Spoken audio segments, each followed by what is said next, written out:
103,4 BFM Radio Musik Asli Indonesia. Temanya kembali lagi kita di talk show Inspirasi Dia Mandiri. Dan alhamdulillah sekarang kita sudah hadir ya di studio Radio DFM Jakarta bersama dengan narasumber kita ada Mbak Sulastri Pardede MPSI. Beliau adalah psikolog klinis Puskesmas Ciracas Jakarta Timur. Assalamualaikum Mbak Sulastri. Waalaikumsalam Mbak Vika. Sehat-sehat pagi hari ini? Alhamdulillah sehat dong. Alhamdulillah. Macet nggak tadi?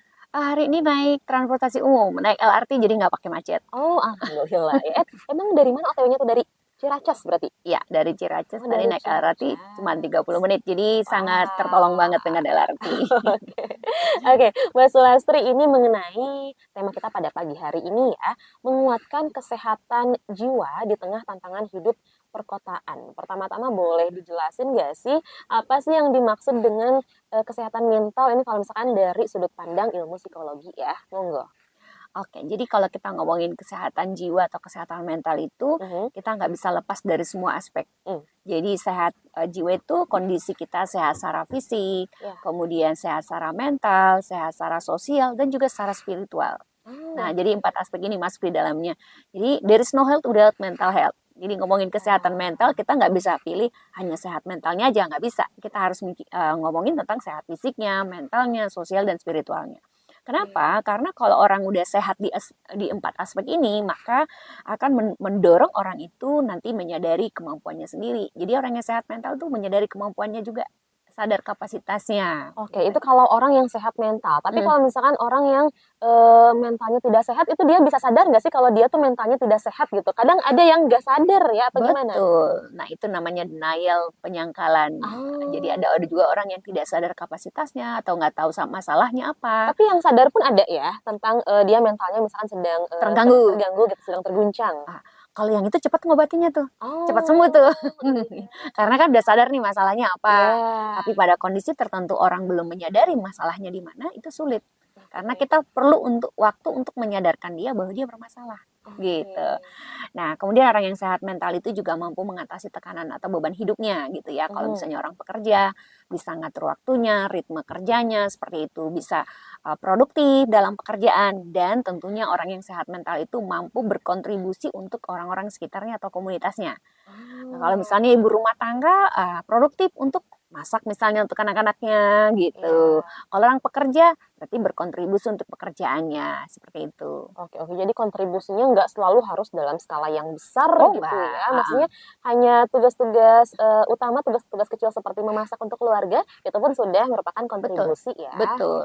Oke, ini kalau menurut Mbak Sulastri ini mengenai gambaran kesehatan mental masyarakat di Kota Jakarta sendiri ini seperti apa kalau dari sudut pandang Mbak Sulastri? Oke, jadi kalau masyarakat perkotaan, khususnya kita ngomongin Jakarta gitu ya, sebenarnya ritme hidup kita sangat cepat. Ya, dan ini karena warga Jakarta itu biasanya sangat sibuk. Bangun pagi, pulang petang. Betul. Ya, dari pagi-pagi banyak warga Jakarta yang sudah bangun pagi dari 4:30, kemudian berangkat kerja, kemudian harus menerjang kemacetan di perjalanan. Dan sampai kantor sudah ngos-ngosan gitu ya, bekerja, terus pulang lagi nanti, macet lagi, seperti itu. Nah, pola-pola seperti ini tentunya akan banyak mengorbankan waktu istirahatnya kita. Jadi kita jadi nggak punya waktu untuk istirahat, kemudian untuk me time gitu. Wah, sekarang kan bilangnya me time tuh ya, kita nggak punya waktu untuk me time, rekreasi, termasuk akan mengurangi interaksi kita dengan orang sekitar. Termasuk keluarga ya. Betul banget, karena kalau misalnya para pekerja, berangkat anak masih tidur. Pulang anak sudah tidur lagi gitu ya. Betul. Jadi kita akhirnya jadi nggak ada interaksi dengan orang-orang di sekitar kita. Kemudian tuntutan pekerja di perkotaan itu sangat tinggi, kompetisi kita tuh sangat tinggi banget. Akhirnya ini mendorong orang untuk bekerja sangat keras gitu loh. Ambisius. Yes, ambisius. Bahkan melebihi dari kapasitasnya. Memaksakan diri. Betul, maksain diri gitu ya. Termasuk juga nanti untuk beban-beban hidup seperti misalnya masalah keuangan, itu banyak yang maksain gitu ya. Karena ketika kita ngeliat tetangga kita misalnya memiliki barang mewah, kita juga kepengen lihat orang jalan-jalan, kita kepengen jalan-jalan gitu. Jadi tuntutan ini sangat banyak. Bahkan para pekerja di Jakarta banyak yang akhirnya sampai lembur banyak. lembur, overtime, akhirnya kan ini bikin menyebabkan kelelahan fisik ya. Kelelahan fisik nanti juga berujung pada kelelahan mental, dan kalau itu terus-terus dilakukan maka akan berujung pada burnout gitu. Kemudian tekanan ekonomi kita sangat tinggi, biaya hidupnya sangat tinggi di Jakarta. Betul. Ya, pergi keluar aja pasti butuh uang gitu ya. Iya. Kalau keluar rumah kayaknya sekali keluar rumah habis berapa ratus ribu gitu pasti ya kalau sehari itu. Betul, makanya banyak ibu-ibu bikin di status-status lebih baik nggak usah keluar rumah katanya. Karena sekali keluar udah keluar yang merah-merah pasti habis gitu. Iya, nggak keluar rumah bosen di rumah, kalau keluar rumah yang merah-merah habis. Betul. Nah, ini biaya hidup kita sangat tinggi, biaya untuk anak-anak kita. Nah, terjadi juga kesenjangan ekonomi yang sangat tinggi. Kebayang ketika kita di perkotaan ini dari ekonomi yang sangat high itu ada, tapi yang sangat di bawah pun ada. Juga gitu. banyak ya. Banyak sekali. Dan kesenjangan ini menyebabkan juga frustasi pada mereka-mereka yang memang ingin seperti yang di atas gitu loh. Ketika mereka tidak bisa mengimbangi itu yang akhirnya menyebabkan banyak juga frustasi. Itu salah satunya yang menjadi penyebab kesehatan mental ya. Betul. Ada data statistiknya nggak sih Mbak ini yang menunjukkan gitu angka kesehatan jiwa masyarakat khususnya di Kota Jakarta? Betul sekali. Jadi pada tahun 2018 Riskesda itu melakukan penelitian gitu ya. Ternyata 9,8% penduduk Indonesia adalah orang-orang berisiko masalah kesehatan jiwa gitu. Nah, dan 9,8% ini terbanyaknya ada di kota besar. Seperti Jakarta. Betul. Dan itu banyak mengalami kecemasan dan depresi gitu. Waduh, berarti berapa tuh angkanya 8%. 9,8% Pada ya? orang dewasa ya. Pada orang dewasa. Oh, Iya. itu berarti kalau misalkan usia remaja atau anak di bawah umur belum. Oh, itu tetap masuk. Jadi usianya itu nanti di usia 18-an tuh masuk. Jadi kalau anak sekolah pun kita sebenarnya ada datanya kok gitu. Oh, oke. Oke, ini juga ada stigma nih Mbak. Katanya kalau misalkan layanan kesehatan jiwa ini masih tinggi sekarang ini. Gimana nih Betul menurut Mbak Sulastri? banget. Stigmanya sangat tinggi. Stigma ini bener-bener ya public stigma. Iya. Nah, kalau ke psikolog emang gila ya pasti ngomongnya gitu. Paling banyak itu persepsi negatif. Begitu dirujuk ke layanan psikolog tuh pasti nanti ngomongnya kita gila ya. Dan sering sekali tuh ketika di ruangan saya nih Mbak, begitu dirujuk dari layanan lain tuh pasti ngomong gini, saya nggak gila kan Bu, perasaan saya nggak ngomongin loh kata gila di ruangan saya, dan itu nggak pernah keluar loh di ruangan saya. Tapi stigma dari publik itu ada seperti itu, dan akhirnya persepsi yang salah terhadap layanan psikolog, terhadap layanan kesehatan jiwa, ini yang menyebabkan akhirnya orang nggak mau akses layanan kita. Jadi Gitu. pada insecure duluan ya. Betul. Sangat takut dengan pendapat-pendapat orang lain. Padahal kita pergi ke psikolog itu hal yang wajar sebenarnya, hal yang kita perlukan, apalagi kalau misalkan kita sudah merasa tidak baik-baik saja dengan kondisi mental kita khususnya ya. Betul sekali. Aduh. Dan paling kejamnya self stigma. Stigma dari diri sendiri. sendiri. Kita menjudge ya, menjustifikasi diri sendiri. Betul, karena akan merasa gini, malu kalau datang ke psikolog, takut dianggap nanti kurang. Banyak yang ngomong gini, kamu kurang sholat, kamu kurang ibadah ya, berarti dari dinilainya dari sisi spiritualnya. Betul. Tapi meskipun memang tadi kata Mbak Sulastri sisi spiritual juga berpengaruh ya terhadap kesehatan mental itu sendiri ya. Tapi bukan berarti orang yang gangguan jiwa itu kurang ibadah, bukan juga. Iya. Tidak selalu. Tidak selalu gitu. Jadi makanya banyak yang suka mengatakan, beberapa nih anak remaja udah datang nih ke saya, ketahuan sama orang tuanya, kamu tuh karena kurang ibadah, kamu karena kurang sholat loh. Aduh. Nah, padahal anak ini sebenarnya pengen cerita di rumah gitu ya. Cuman dia nggak punya kesempatan ngobrol di rumah. Jadi di rumah nggak nyaman bicara, akhirnya datang ke psikolog. Tapi self stigma itu ada. Oke, itu berarti dengan adanya stigma tersebut berarti cukup berdampak ya. Mbak Sulastri itu ada nggak dampak apa aja nih dari stigma terhadap kesehatan jiwa atau kesehatan mental yang dimaksud, dampaknya menyebabkan dampak apa saja? Ya, tentu itu akan menghambat layanan kita. Kita pengennya kalau kami di layanan masyarakat itu sehat gitu ya. Kami ke sekolah-sekolah, kami juga berharap peserta didik juga sehat mental gitu ya. Tapi dengan adanya stigma ini itu akan menghambat orang untuk mencari atau mengakses layanan. Dan akhirnya juga orang-orang jadi nggak mau datang, dan resikonya nantinya bukan kita tolong tapi tiba-tiba udah jadi fenomena gunung es Mbak gitu. Tiba-tiba jadi mau blow up aja ada masalah, tiba-tiba ada yang bunuh diri gitu misalnya. Tiba-tiba ada yang tidak mau keluar rumah gitu, mengisolasi diri gitu seperti itu. Dan akhirnya pemerintah sudah menyediakan layanannya, itu tidak diakses dengan baik, tidak optimal layanannya jadinya gitu. Terus gimana nih mungkin dari segi tenaga kesehatan khususnya di bidang psikolog sendiri untuk mengurangi stigma terhadap layanan kesehatan jiwa tersebut, Mbak? Tentunya kami melakukan namanya edukasi publik. Kita ke sekolah-sekolah, Sosialisasi ya. ya, ke masyarakat. Kami juga mengadakan kayak layanan live Instagram seperti itu. Kita mengundang guru-guru, kita hadir ke masyarakat gitu.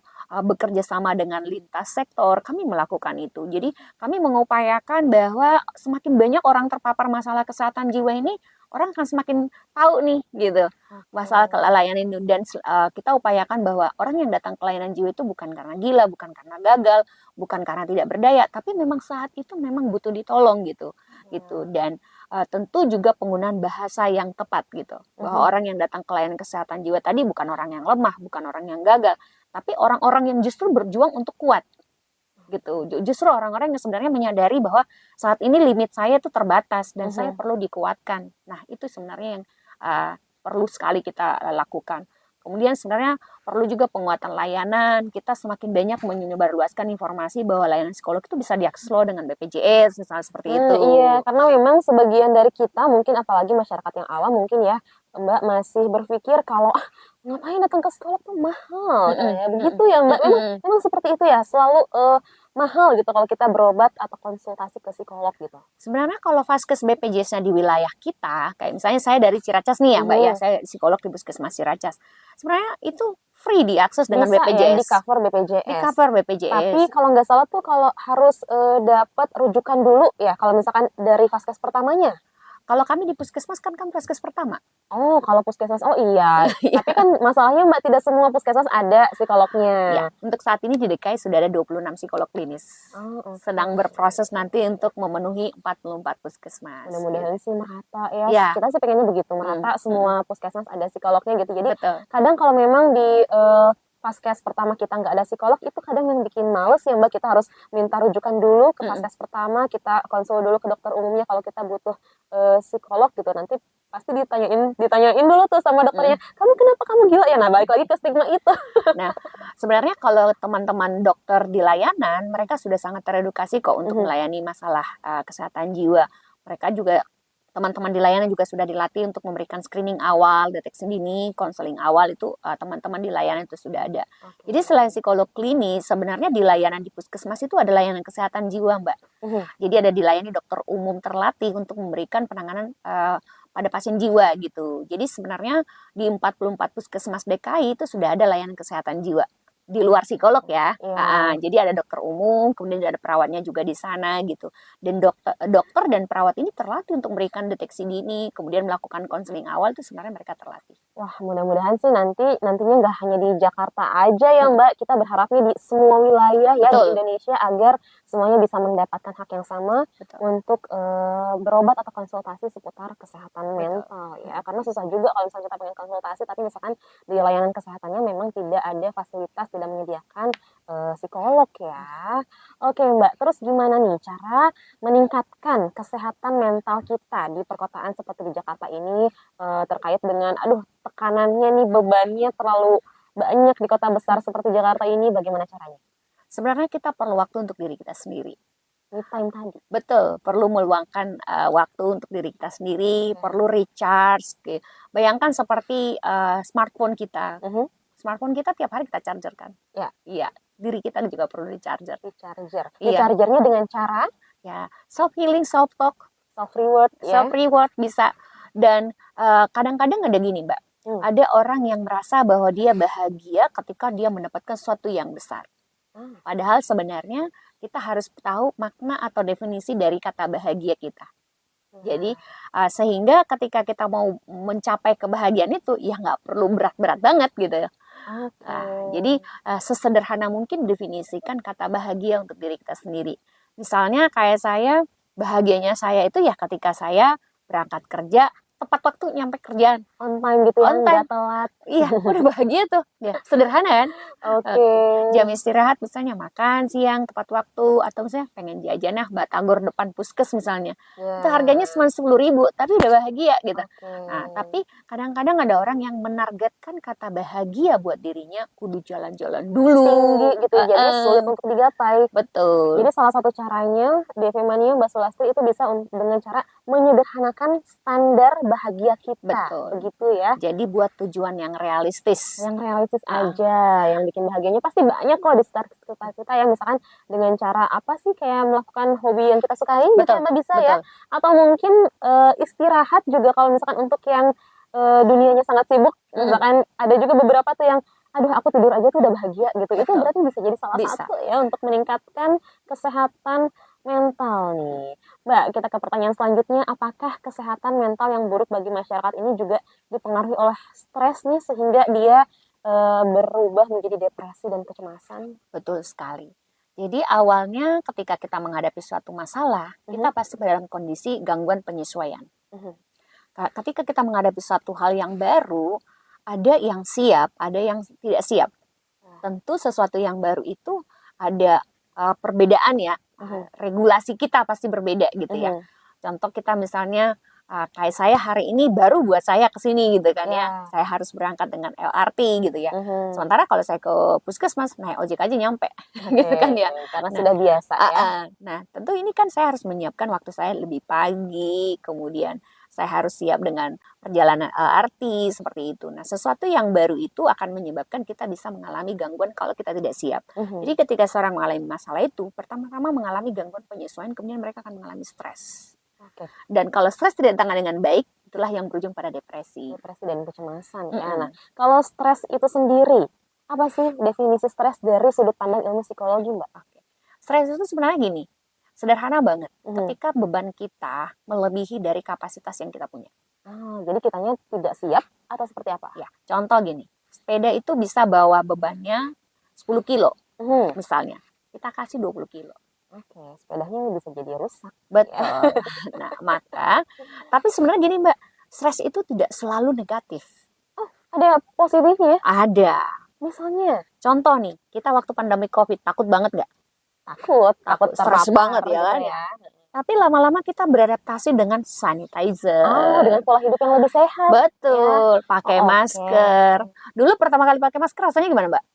Ngap gitu ya. Tapi sekarang udah biasa. Biasa aja, jadi lifestyle kan? Oke. Oh, itu salah satu dampaknya. Dari awalnya kita wah crowded banget tuh ya, apalagi dengan panik, ya. Semua sanitizer mahal banget, tiba-tiba 500.000 ya, masker satu kotak tiba-tiba 450.000 saat itu. Kita stres saat itu. Tapi lama-lama muncul akhirnya orang-orang kreatif bikin masker kain, masker batik, sampai akhirnya kita bisa nyesuaiin. Kita mau pakai baju pink, kita pakai maskernya pink, ya kan ya? Betul.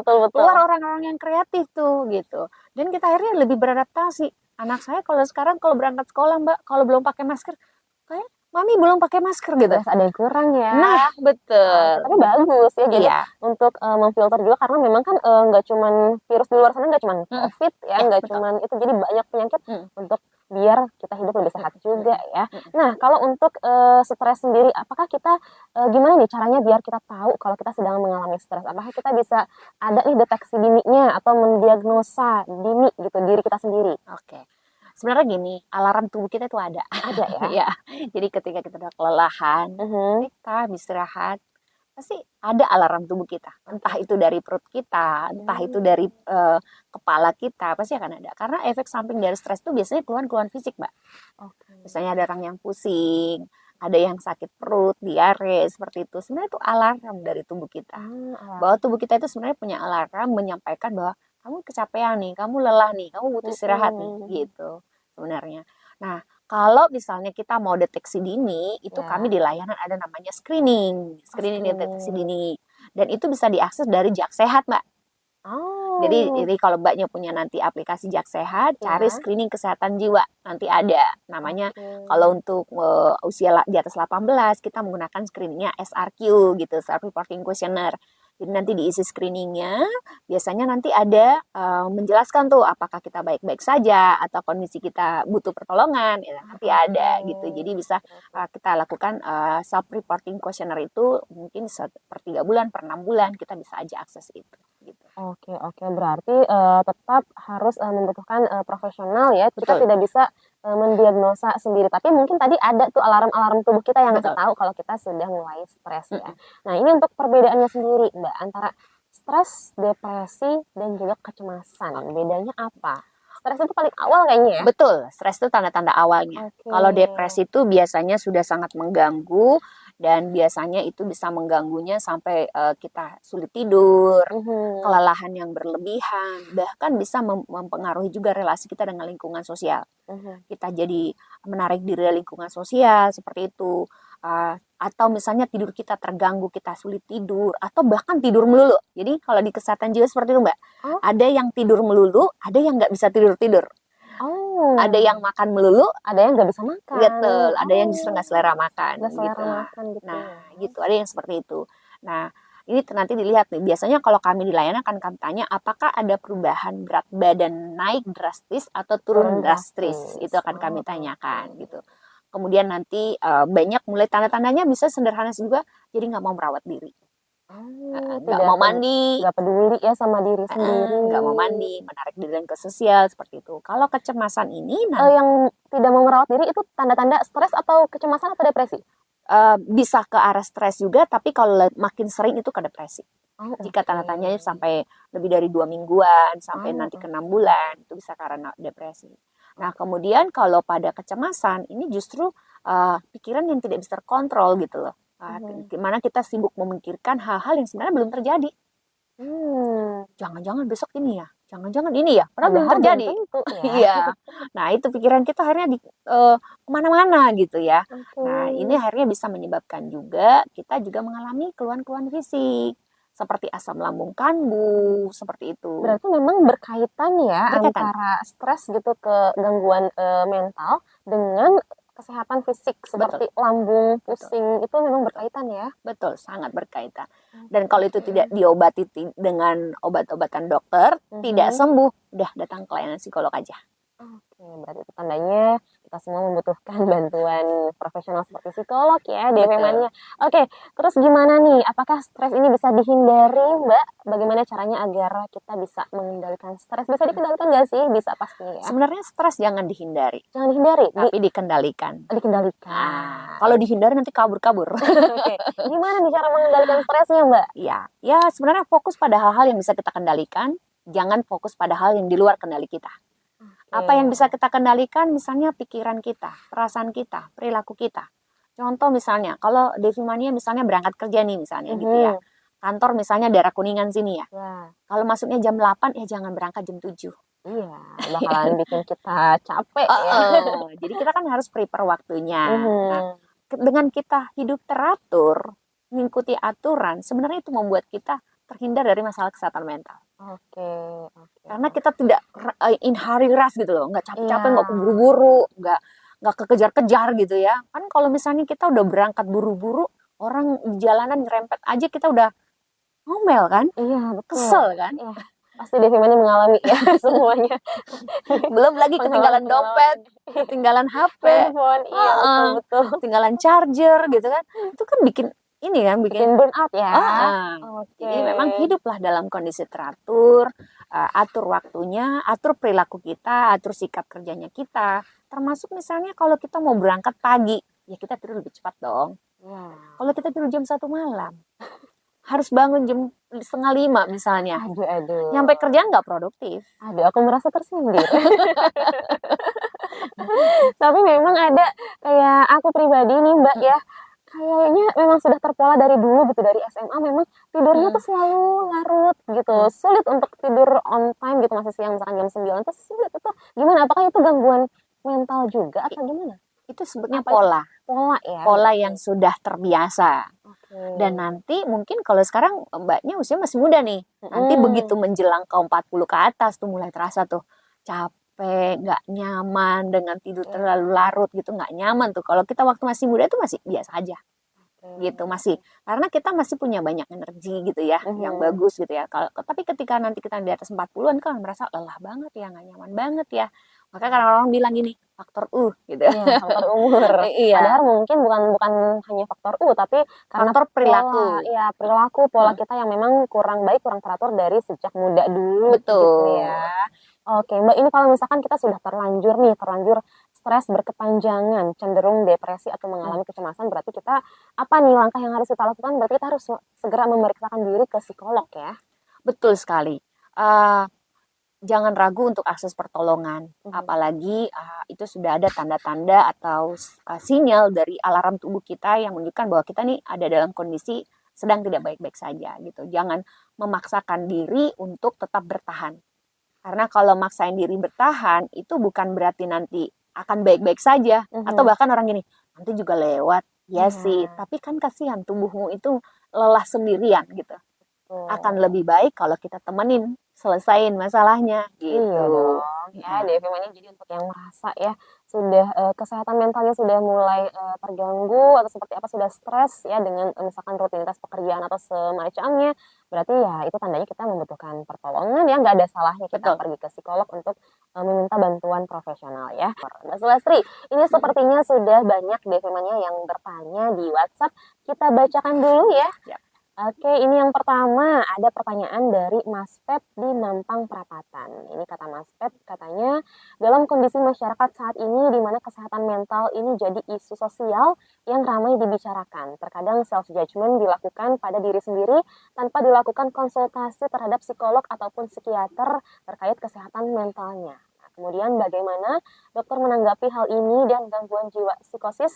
Apakah bisa disembuhkan, benarkah? Tuh, berarti ada 2 pertanyaannya ya. Oke, silahkan monggo Mbak. Terima kasih Mas Pep, pertanyaannya ini luar biasa ya. Apakah ini ternyata pengalamannya banyak ya terkait dengan masalah kesehatan mental. Karena sudah mulai terpapar nih tentang just mental gitu ya. Apakah baik atau tidak ya? Sebenarnya gini, sering sekali pasien datang ke ruangan saya, datang dengan suatu labeling pada dirinya sendiri atau diagnosa pada dirinya sendiri. Sering mengatakan gini, saya bipolar. Tahu dari mana bipolar ya? Saya ADHD gitu ya, sering sekali begitu. Kenapa bisa seperti itu? Karena banyak mengakses sosial media. Mungkin dia cari tahu ciri-ciri awalnya, gejala-gejala awalnya, dan itu relevan dengan apa yang dia alami mungkin ya. Dan hebatnya sekarang digital kita ini ketika kita sekali akses, maka algoritmanya akan mengarahkan kita ke kondisi-kondisi itu gitu. Jadi ketika kita buka sosial media kita dari sosial media A, B, C, D gitu ya kan nongol tuh. Kan nongol. Bahkan ketika saya nyari di salah satu tempat shopping gitu ya, Magicom gitu ya. Di tempat-tempat lain nongol Magicom. Bisa begitu ya. Jadi gitu. Itu yang dinamakan algoritma. Algoritma itu sangat cepat. Jadi memang pengaruh digital yang sangat canggih sekarang ini, smart digital kita yang sangat canggih ini akan mempengaruhi cara berpikir kita. Tapi apakah itu baik? Tentu tidak. Karena ketika kita diagnosis diri kita sendiri, tanpa itu menanyakan pada tenaga profesional di bidangnya, itu tentu akan membuat seolah-olah gini, kita mengamini gitu loh. Atau bahkan banyak orang ini, kan aku depresi, ngertiin dok. Itu yang keliru tuh. Malah kok jadi kayak bangga depresi. Jadi minta di ngertiin gitu. Nah itu justru cara-cara yang keliru gitu. Jadi sebaiknya untuk mendiagnosa itu jangan dilakukan oleh diri sendiri, tapi cari tenaga profesional. Sama kami pun butuh juga orang lain memvalidasi kami gitu kan ya. Sekalipun kami psikolog, ibaratnya kalau kami bilang tuh tukang cukur juga butuh tukang cukur gitu. Iya ya. Jadi sebaiknya jangan stigma diri sendiri. Lalu yang pertanyaan berikutnya, apakah psikosis bisa disembuhkan gitu ya? Nah ini kalau kami biasanya di layanan kami berkolaborasi dengan dokter untuk melayaninya. Jadi tidak hanya sekedar dilayani oleh psikolog, tetapi kalau psikosis itu biasanya sudah butuh bantuan farmakoterapi. Gitu. Psikosis itu apa sih? Gangguan jiwa, gangguan jiwa tapi dengan simptom-simptom yang lebih berat gitu ya. Nah, biasanya memang kita butuh obat gitu. Nah yang menyatakan sembuhnya ini nanti, ya kita akan melihat dari simptom-simptom atau gejala-gejala yang dirasakannya. Apakah masih ada atau sudah mulai berkurang? Betul. Nah biasanya dokter atau kalau di puskesmas kita punya dokter umum, kalau di rumah sakit kita punyanya psikiater. Biasanya akan dievaluasi obat ini Mbak. Misalnya per 6 bulan atau per 3 bulan misalnya gitu. Lalu nanti obatnya tidak langsung diberhentikan gitu, diturunkan dulu dosisnya, dievaluasi secara berkala seperti itu. Jadi untuk menyatakan sembuh tentu tidak hanya dari psikolognya, tetapi juga nanti datang dari dokter atau psikiater yang menanganinya. Oke, Gitu. untuk Mas Pep mudah-mudahan terjawab ya Iya. untuk dua pertanyaannya. Kita lanjut ya Mbak. Ini di atasnya Mas Pep ada Ci Ade dari Jatimakmur. Ci Ade, Assalamualaikum Mbak Sulastri, sehat ya? Waalaikumsalam. Ci punya temen yang sebenarnya Ci nggak tahu apa nih terhadap orang lain, dia juga begitu atau tidak. Jadi dia itu sering banget katanya kalau lagi berdua, dia selalu aja ceritain orang lain, katanya entah saudara ataupun orang lain, selalu dengan ucapan yang kesel-kesel, mungkin kata-katanya selalu negatif ya. Kayak selalu memendam sesuatu dan memasalahkan apapun yang dia lihat atau diterima gitu. Dan gak sengaja Ci juga sering lihat wajahnya selalu terlihat cemberut dan juga sangar katanya. Yang Ci mau tanyakan itu apakah itu kurang sehat jiwa atau kurang sehat mental atau apa katanya. Karena sudah bertahun-tahun berteman dia masih saja begitu meskipun sudah dikasih tahu katanya tuh. Bagaimana Mbak? Nah, kalau misalnya kondisi-kondisi seperti ini, ternyata ada teman yang sudah menasehati gitu ya, Iya, sudah tapi nggak menyampaikan, masuk tapi nggak sepertinya. masuk sepertinya. Barangkali butuh pihak ketiga di luar teman untuk menyampaikannya. Ya, mungkin pihak profesional itu Betul, mungkin ya, tapi ya. masalahnya ya orang mau atau tidak gitu Betul. datang ke tenaga profesional. Permasalahannya apakah orangnya sadar bahwa dia sedang butuh bantuan atau sedang bermasalah. Ya. Nah, itu permasalahannya. Tapi kalau kondisi seperti ini sering selalu melihat negatif orang lain gitu ya, biasanya ada masalah kesehatan mental gitu biasanya. Kaitan ya. Karena kalau orang yang sehat mental pasti senang melihat orang senang, bahagia melihat orang bahagia. Ya. Kalau misalnya ada yang perlu dibenerin, kita bantu benerin ya gitu ya. Tapi kalau selalu memandang negatif orang lain, biasanya kita sudah memiliki masalah kesehatan mental. Oke, Gitu. terus apa nih katanya, apakah ada cara lain agar Ci Ade ini bisa membantu supaya temannya itu bisa menghilangkan kebiasaannya itu, katanya jadi orang yang bahagia dan selalu positif. Sebenarnya tadi Ci Ade ini sudah memberikan apa namanya pendampingan gitu ya, Ya, menemani gitu ya, bantuan menemani, gitu ya. mendengar gitu ya. Kemudian sudah menegur juga gitu ya, dan Mm-mm. ternyata terus berulang-ulang dilakukan. Sebenarnya tinggal satu lagi, mengajak ke tenaga profesional. Oke, berarti itu langkah terakhir bisa dibilang ya? Langkah berikutnya. Langkah berikutnya, tapi bukan yang terakhir ya. Iya, karena kan mereka berteman. Oke, Mungkin iya nanti sih. ketika dibawa ke tenaga profesional ternyata butuh konseling beberapa kali, Ci Ade masih berperan mengingatkan untuk konseling lagi gitu. Oke, Ci Ade mudah-mudahan terjawab ya Ci Ade. Kita beralih ke pertanyaan berikutnya nih. Wah, banyak pasiennya nih Mbak Sulastri. Ini kali ini dari Kak Vicky dari Pasar Minggu. Assalamualaikum warahmatullahi wabarakatuh. Selamat pagi Kak Vika, Bu Sulastri dan juga DFM Mania semua. Nah, mau tanya dong soal kesehatan mental. Aku itu ayah yang jauh dari anak. Jadi katanya LDR, LDR-nya bukan sama pasangan tapi sama anak. Betul. Otomatis tidak bisa memantau anak setiap waktu saat dia sedih maupun sedang butuh perhatian. Nah, yang mau saya tanyakan, bagaimana agar aku dan anakku bisa tetap terjaga kesehatan mentalnya? Makasih Dok dan Kak Vika. Ini ada pertanyaan selanjutnya tapi nanti deh, ini dulu. Oke, baik. Nah, tentu ini tantangan ya ketika kita LDR. Tapi kan sekarang canggih ya zamannya ya.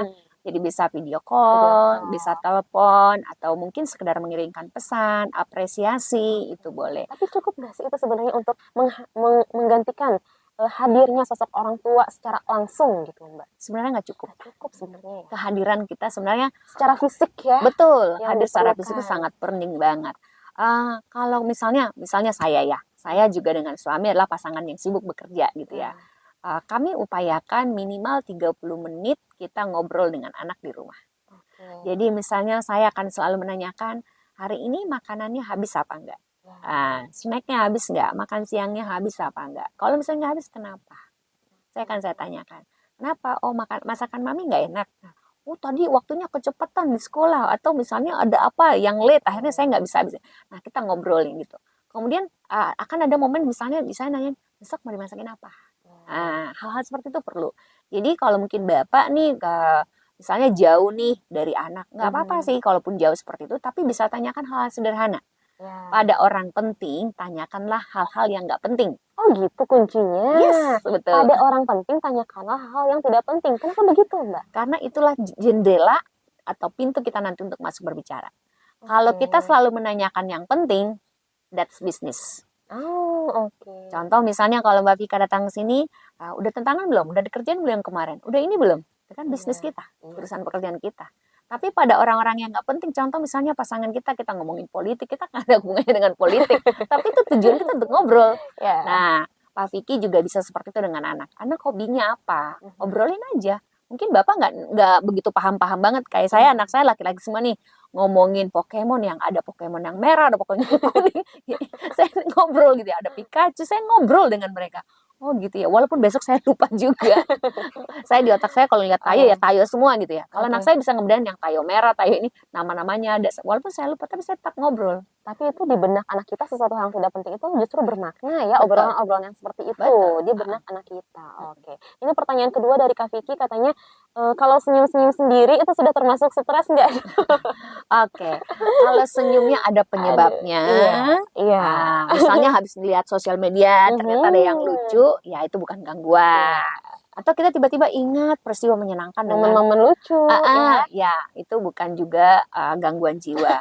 Tapi kalau kita tanpa sebab senyum-senyum, nah ini wajib cek nih. Wajib cek ke Mbak Wajib cek Sulastri nih. ya. Jangan-jangan memang ada masalah lain ya. Tapi kalau ada penyebabnya is normal. Oke deh. Oke, mudah-mudahan terjawab ya Kak Vicky. Kita lanjut ke pertanyaan selanjutnya, ada Bang Putra di Kalibata. Assalamualaikum Kak Vika, saya mau tanya dong Kak sama ibunya. Halo Bu, salam kenal. Saya mau tanya gimana caranya menghilangkan hati yang selalu berpikir negatif katanya. Jadi masalah kecil tuh selalu dipikirkan terus. Jadi di saat saya beradaptasi sama orang lain, saya sudah berpikir yang aneh-aneh. Saya sudah menghindari aja katanya semuanya. Jadi polanya tetap seperti itu. Bahkan sampai mungkin hubungan asmara ya katanya sering dibohongin. Jadi kalau ada yang dekat sama aku selalu minder karena sudah berpikir yang aneh-aneh. Itu aja katanya Mbak Sulastri. Monggo. Ini mungkin kalau disimpulkan overthinking gitu Overthinking ya. ya. Kalau anak zaman now datang ke saya bilangnya saya OVT Kak, kayak gitu ya. Overthinking. Gimana nih cara menghadapinya? Caranya sebenarnya simple aja. Ya. Jadi orang yang overthinking itu memikirkan masa lalu dan masa yang akan datang. Mhm. Jadi sulit untuk here and now. Jadi kalau kami di psikologi ada namanya here and now. Kondisi saat ini dan masa kini. Ketika pikiran kita sudah sibuk ke masa lalu, itu akan cenderung akan mempengaruhi kita ke masa depan. Karena kita akan jangan-jangan kayak kemarin, jangan-jangan kayak kemarin, gitu ya. Terus kalau kita sibuk mencemaskan akan masa depan, ya kita akan ketakutan terus yang akan terjadi. Seperti tadi akhirnya jadi malas bersosialisasi dan lain sebagainya kan, membatasi diri seperti itu. Okay. Nah, caranya gimana? Hiduplah dalam kondisi saat ini, here and now, berhenti untuk dikendalikan oleh pikiran kita. Tapi kita take time untuk misalnya kalau lagi panik atau cemas, saya selalu ajarin pasien, coba lihat 5 benda di sekitar kamu. Ada nggak? Udah disebutin? Ada. Oke, coba sentuh 4 benda di sekitar kamu. Ada? Udah. Tujuannya sebenarnya untuk kita membawa ke kondisi saat ini, here and now-nya gitu. Tidak terlalu mengkhawatirkan apa yang ada di masa depan karena memang itu belum tentu terjadi. Ya. Bukan berarti kita tidak bisa mikirin masa depan. Ya tetap. Boleh ya memikirkan masa depan dan itu tetap juga. Tapi jangan memfokuskan pikiran kita untuk suatu hal yang terjadi, yang belum terjadi dan itu akan menjadi mengurung kita gitu loh. Okay. Nah, sehingga kita perlu yang namanya mengenali apa sih ciri-ciri cemasnya kita. Saya cemas dengan ini, saya cemas dengan ini, saya cemas dengan ini. Tulisin, nggak apa-apa. Dengan kita mengenal itu, kita akan tahu bahwa ketika itu muncul, oh iya, itu pikiran saya yang keliru. Jadi kita bisa segera menyadarkan diri ya. Betul. Oke, mudah-mudahan terjawab ya Bang Putra dari Kalibata. Ini ada lagi nih pertanyaan baru masuk. Nggak apa-apa kita lanjut ya. Baik, silakan. Kita lanjut aja deh Dewi Mania. Ini ada pertanyaan dari Mama Dea. Selamat pagi Vika, aku mau tanya dong sama Mbak Sulastri. Salam kenal Ibu, aku Mama Dea. Begini, katanya aku tuh termasuk orang yang overthinking terhadap kejadian di sekeliling tempat tinggal katanya. Timbulnya mungkin efeknya jadi susah tidur. Apakah susah tidur itu suatu gejala stres? Terus bagaimana cara mengatasi cemas dan juga khawatir berlebihan? Terima kasih jawabannya. Terus juga ini, maaf apakah sudah ada layanan konsultasi di puskesmas lain selain di Ciracas? Baik, siap. Layanan selain di puskesmas Ciracas, kalau Mama dia tadi di?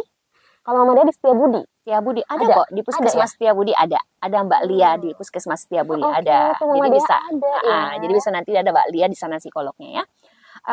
Gimana nih kalau sering overthinking kemudian juga sampai nggak bisa tidur gitu ya. Kalau saya biasa kalau pasien cemas begini saya suruhnya jalan-jalan di alam.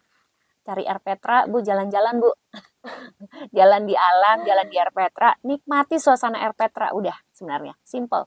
Karena kalau kita sering overthinking itu tadi sibuk dengan masa lalu, dengan masa depan. Coba saya selalu melatih pasien tuh jalan di air Petra, liatin air Petranya aja, rasain yang diinjak apa. Apakah bebatuan, apakah misalnya paving block, itu rasain aja itu. Kalau bisa nggak usah pakai sendal, jalan aja biar bisa ngerasain napak diri di bumi gitu. Ya, merasakan kondisi saat itu. Nah, kemudian tapi kalau udah sampai berdampak sama susah tidur, nggak apa-apa olahraga. Biasanya kenapa kita jadi susah tidur? Badan kita jarang gerak. Bisa juga gitu. Bisa jadi salah satu penyebabnya. Gitu. Jadi bisa juga kita olahraga gitu ya. Kemudian pola makan kita juga dilatih, jangan mau menjelang tidur kita makan gitu kan. Itu bisa bikin susah tidur, Mbak? Karena kan kita masih punya energi banyak gitu. Iya. Tapi bukannya abis makan biasanya ngantuk tuh, Mbak? Kondisi-kondisi tertentu ya, siang hari biasanya gitu. Kalau malah justru biasanya nggak seperti itu gitu ya. Jadi maka dokter juga akan menyarankan kalau kita jangan makan menjelang tidur seperti itu. Kemudian kalau misalnya sampai nih sudah sangat sering cemas sekali sampai gangguan tidur berlebihan seperti ini, nggak apa-apa sih, akses pertolongan aja gitu. Oke, itu Mama Dia. Kalau misalkan merasa stres atau cemas khawatir berlebih, bisa langsung datang ke Puskesmas Setia Budi ya. Di situ sudah ada layanan kesehatan psikolognya, Mama Dia. Ya, dengan dokter siapa tadi? Dengan Mbak Lia ya. Mbak Lia, betul. Mbak Lia tuh ya. Kita lanjut lagi deh. Kita terabas aja sampai jam 10 ya. Ini dari Bang Adib Amigos nih. Assalamualaikum warahmatullahi wabarakatuh. Tevika, selamat pagi. Mau tanya nih tentang kesehatan jiwa. Ada seseorang katanya kalau diajak ngobrol dia nyambung, tapi dia tidak normal seperti biasa pikirannya. Katanya kalau malam suka ngomong sendiri. Kalau dibawa ke psikolog katanya berapa biayanya? Terima kasih. Baik. Terima kasih Mas Adib pertanyaannya. Kalau misalnya kalau malam suka ngomong sendiri seperti ini, jangan-jangan memang ada gangguan yang lebih parah ke gangguan jiwa gitu ya. Kalau misalnya dibawa ke psikolog, kalau dia nggak punya BPJS, biayanya 30.000 aja. Kalau di puskesmas ya, 30.000 aja. Kalau nanti dapat obat dari layanan jiwa, 15.000 aja. Jadi 45.000 nanti sudah pulang, udah konsul dengan psikolog, udah ketemu dokter, bawa obat ya. Udah bawa obat nanti gitu, 45.000 aja. Sebaiknya sih kalau sudah suka ngomong sendiri, apalagi terutama di malam hari, sebaiknya segera dibawa ke layanan gitu. Meskipun katanya kalau diajak ngobrol tuh dia masih nyambung katanya. Betul, tapi kondisi ketika dia ngomong sendiri tanpa ada orang yang ngajak ngobrol, jangan-jangan ada halusinasi. Nah, makanya itu nanti perlu kami lakukan wawancara, observasi, apakah benar, misalnya ngobrol sendiri tuh, apakah memang ada orang yang ngajak ngobrol, atau memang hanya halusinasinya, seperti itu. Oke, mudah-mudahan terjawab ya tadi untuk siapa Bang Adib ya. Oke deh, kita kembali lagi ke tema kita pada pagi hari ini ya, terkait dengan menguatkan kesehatan jiwa di tengah tantangan hidup perkotaan. Kan memang banyak tekanannya hidup di perkotaan. Berarti apakah itu artinya hidup di pedesaan atau di perkampungan itu lebih baik, Mbak? Untuk kesehatan mental kita ya. Sebenarnya kalau di pedesaan itu enaknya gini, Mbak. Hidupnya bermasyarakat bergotong royong.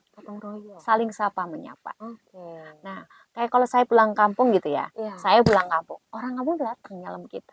Ya, ramah-ramah. Betul, gitu ya. cara berkomunikasinya. Kemudian kalau ada masalah saling gotong royong. Kalau kita tetangga sebelah kiri kanan kita belum tentu kita tegur-teguran, ya kan?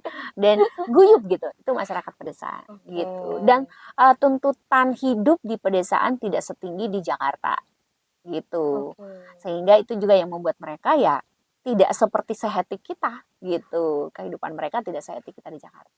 Belum lagi ditambah kalau di pedesaan kan biasanya banyak hijau-hijau. Betul, ya, seger. Bisa menambah fresh pikiran kita ya. Kalau kita gedung-gedung semua yang kita lihat. Polusi. Polusi, betul. Oke, Mbak Sulastri, ini sebelum mengakhiri acara talk show kita pada pagi hari ini, apa nih tips-tips sehat dalam menjaga jiwa, kesehatan mental ya, sehubungan dengan tema kita pada pagi hari ini, yaitu menguatkan kesehatan jiwa di tengah tantangan hidup perkotaan untuk masyarakat luas, khususnya untuk pendengar kita di FM Mania. Jadi pastikan sahabat DF Mania katakan hal-hal positif pada diri sendiri. Kadang-kadang kita sudah berusaha tapi memang ada hasil yang belum sesuai gitu ya. Tapi jangan berhenti atau jangan menyerah juga, tetap perkatakan hal-hal positif pada diri sendiri. Fokus pada hal-hal apa yang bisa kita kendalikan, jangan memikirkan sesuatu yang di luar kendali kita. Apa yang bisa kita kendalikan? Perilaku kita, sikap kita, cara berbicara kita, persepsi kita. kemudian keadaan kita nggak bisa kontrol, tapi waktu kita respon kita berbeda, itu akan mengubah situasinya gitu. Kemudian penting banget terhubung dengan orang-orang positif dan saling mendukung. Terutama orang positif ini gini, ketika kita salah, kita dibantu lurusin gitu. Oke, bukan dijudge kamu salah gitu ya. Atau bukan gini, bukan pada saat kita salah, dia ikut ngomporin gitu ya, kompor meleduk jadinya gitu. Ya, iya benar. Udah makanya lu marah aja gitu. Nah, bukan seperti itu, tapi orang yang positif itu bahkan ketika kita salah pun orang itu menegur kita. Menegur, mengatakan kamu keliru loh, kamu nggak bener loh, kamu harusnya begini loh. Nah, itu orang positif yang mendukung loh. Dan kalau ketemu orang yang begitu, bersyukurlah. Sahabat Devmania perlu bersyukur, perlu berterima kasih pada orang seperti itu. Kemudian perlu kita menjaga rutinitas kita. Ayo ambil waktu untuk me time, memperhatikan diri sendiri, olahraga. Kemudian kita perlu melatih pola makan yang teratur gitu ya. Jaga pola tidurnya kita juga. Luangkan waktu untuk hobi apapun. Hobi itu nggak harus yang mahal, Iya, harus betul. mengeluarkan biaya besar banget, Enggak ya. Jalan kaki aja juga itu bisa membuat kita lebih sehat mental, Oke. ya. Dan tentunya batasi diri dari sosial media, apalagi yang membuat kita tertrigger, teriritasi, jadi iri, cemburu dan lain sebagainya. Betul, Gitu. itu memang dampak negatif ya salah Betul. satunya dari sosial media ya. Oke, terima kasih Mbak Sulastri ya. Aduh, sudah berkenan waktunya untuk berbagi ilmu dan juga pengetahuan di acara Talkshow Inspirasi dan Mandiri pagi hari ini. Sehat selalu dan sukses ya Mbak. Nggak berasa banget nih kita ngobrol-ngobrol udah Iya, satu 1 jam jam. 10 aja. Terima kasih juga ya untuk DV Mania yang sudah menyimak dan memberikan pertanyaan. DV Mania semoga bermanfaat. Oh iya, tadi pertanyaan terbaiknya nanti deh Vika Japri aja ya, kita diskusi dulu sama Mbak Baik. Sulastri ya. DV Mania Vika undur pamit dan juga Mbak Sulastri, sampai jumpa lagi di lain waktu. Assalamualaikum warahmatullahi wabarakatuh.